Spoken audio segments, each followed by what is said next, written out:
I was born in East LA and raised in South Central in the 1970s. I was introduced to gangs early on in my life, and I've always felt that even though I was in gangs, I wasn't the violent type, you can say. I was always trying to find a way to somehow avoid violence and avoid situations, and most likely because I was raised with an alcoholic father, and my sisters were taken in foster care, and my mother died when I was 5. So I've always understood tragedy and how to survive in the streets of LA.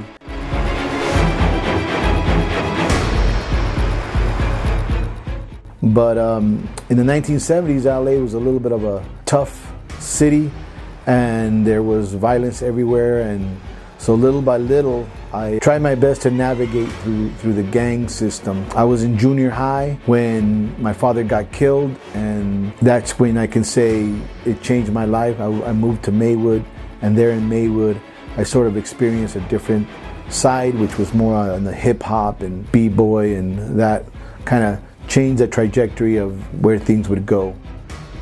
In 1987, during that time, I got in a confrontation with certain individuals that I thought I would do my best to sort of resolve the situation.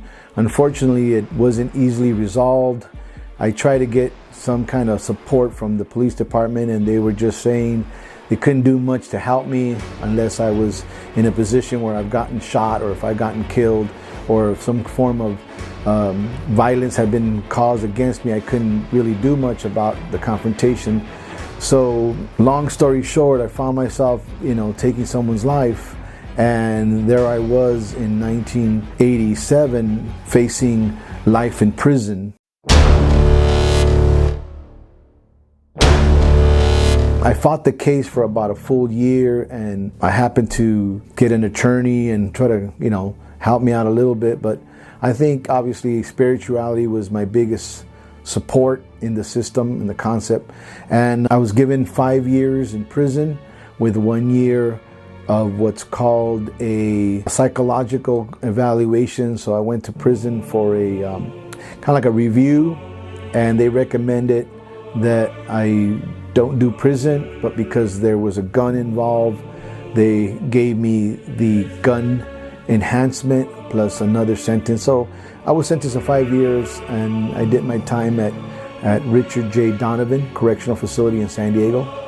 All this, the incident that occurred actually happened while I was a senior at Otis Art Institute, which basically meant that I already had the artistic mindset. Even when I entered the prison system, I was always looking for anywhere to get a pencil or drawing instrument of some kind. I learned right away that in there you had to learn how to use your resources. So anytime you go to court, you would keep these tiny little pencils, and on your dockets where you would go back and forth to court, or any transfers or any visits, any little document became your drawing tablet, and I would draw on that. And eventually when you get to prison and you do your time, you're able to attend what's called the hobby shop, and in the hobby shop you sort of have access to some tools. In the middle of my term, I was asked if I wanted to take a job, and I did work a little bit in landscaping, but I didn't like the idea that I was getting paid, I think it was something like 3 cents per day, or I don't remember, it was a ridiculous amount, but I decided not to continue working, but instead take a career. So I ended up taking a UCLA extension class, where it meant that I was going to get certified in printmaking. While you're in prison, one thing that you do come to a term of reality is you have a lot of time in your hands. And I wasn't the type of person that wanted to sort of participate in the activities of the prison system or even the inmate system. I wanted to sort of become more of an observer of what's going on in the prison system. So I would spend a lot of time trying to analyze first myself as to what did I do to get myself in there, what can I do to improve myself. Anything I did in there was for a form of self-improvement. I spent a lot of time reading the Bible. The scriptures somehow spoke to me in a very profound and deep way. So I spent a lot of time reading the Bible back and forth, literally from Genesis to Revelation several times, all the way through, making sure I understood as much as I could. Any book or anything art related that passed through the prison system, I would pick it up and read. I remember there was a couple of magazines that had articles on the New York School of Abstract of William de Kooning and Mother Weil, and I devoured the entire magazine over and over, reading the same article until I completely understood what was going on. And the other thing about being an observer is that I asked a lot of, I met a lot of inmates of all nationalities. I wasn't the type of person where I just stayed with the Chicanos. I spoke with the Asians, with the whites, with the African Americans, and I try to understand the stories they were going through. I spent a lot of time associating and hanging out with lifers. That was actually what I enjoyed. I felt the people who had life in prison that knew they were never going to get out seemed to have the greatest sense of peace. They were the ones that were the most, I'm going to say, probably the coolest, most gentle people in the system were the lifers, and they're the ones that I would contemplate life with. And those are the ones that are in my book. I do a lot of the wisdom that's in the book came from the counseling and the mentorship from the people that were a lot of the inmates that were doing life. While I was doing the UCLA extension, I learned a lot about printing and the Ryobi press and the process in which how you print. And at the end of the, I guess you would say, the course, they asked for a final project, and I wanted to print a book in prison because I felt that I had so many sketches and so many drawings and things that I did that I had in my property that I wanted to make use of it. So I requested to do a book, and they agreed. I did the book from beginning to end. This is a copy of the original book, and it was all done in prison. We did the binding, I did the separations, the printing, the cutting. It looks, beige paper, that's all we had in there. But it is a good book. They only allowed, I think it was 100 copies. And I think I was, after my release, I was only allowed to take 10 copies with me. So this was a very collectible, I guess you would say, piece, because only 10 of them were made that I brought. The rest of them stayed there in prison, probably in corner box, just collecting dust. But this is the original book that was published in there. I got out of prison in 1991. And it's been a long journey. It maybe like in the 2000s, I would talk to people, because obviously in the very beginning, my prison experience was very private. I didn't speak much about it. But as you can, tell by how society has unfolded, it's all becoming like mainstream. People with tattoos or people with prison experience are now sort of like, movies, American Me, Bound by Honor. It's becoming a sort of mainstream issue. It's not a taboo like it was maybe in the 70s or 60s or even of the 80s. Now there's so many movies about prison that people are gravitated to the information or the experience. I don't know, but somewhere in the 2000s, I decided to try my best to republish the book, and looking from what I did the very first time, see if I can improve on the second, version of the book. In the first version, obviously, it was very unreadable. All the writing was handwritten, so it didn't have a readability. It was only more like enjoy the pictures. And again, pictures are in gray paper, very small. So I wanted to make those changes. So I did decide to finally republish the book slowly. But it wasn't until 2024 actually that I made a true commitment to get it republished. I know now with Amazon printing and Kindle printing, it made it a lot easier with Canva and all these other resources that made it a little more easier to get this book republished. So I made a decision to republish the book.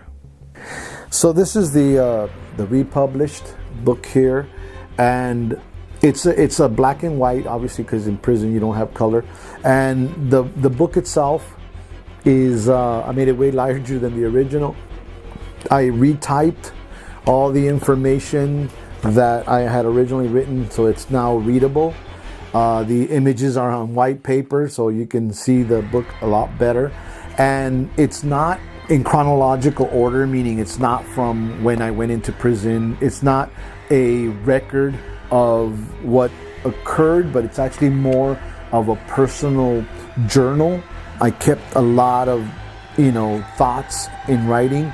So in a sense, it's more of a sort of like a devotional book.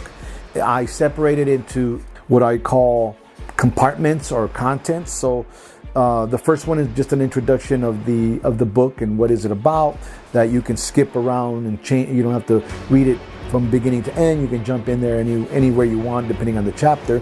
The chapters are, the first chapter is very personal. It's called Heritage, and it's about my personal life, how I was raised, just thoughts on growing up as an orphan, growing up, the memories I had, because in prison, all you have is your memories of your past and how you lived your life. And so it's a lot of, self-evaluation of who I am.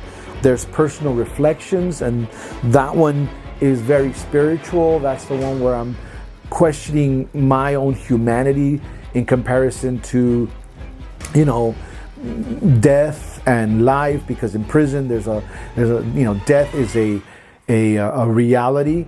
I got in a situation several times where they wanted to sort of kill me or something like that, but obviously you resolve everything as best as you can, and if you're always doing what's right and you do your best to walk a pretty straight, not straight and super narrow because it's impossible, but you want to make the best decisions as you can. I always felt that I'm already in prison. Why would I want to continue to do more harm to myself while in prison? So I didn't want to participate in any of the activities, like whether it was pruno or any illegal activity, tattoos. I didn't want to deal with any. I wanted to sort of navigate through the storm as safely as possible. Another chapter would be sort of social perception, and that was like my contemplation of the way I see the world at the time. My philosophies, my theories were all on the social perception. And then of course the last chapter I dedicated to prison community, and in that chapter I did a lot of sketching of situations in prison, my cellie, my observation as people were getting moved to the SHU program, or my experience with having a one-man cell versus having a cellie, and when the cellie and you have an argument or some kind of disagreement, it's very difficult to just walk away and ignore it because you're spending time in the same cell, so you have to deal with those situations head on. And that's another reality of prison experience. And the beautiful thing about the new book, in contrast to the original book, is that I was able to include a lot of the content that I didn't include about prison that I had. For example, the enveloped art that inmates use, because sometimes, like I said before, the paper is hard to find, so envelopes, the stationery, is the manila envelopes and maybe even handkerchiefs. Those are the only items an inmate has to do art on, especially if he doesn't have access to the hobby shop.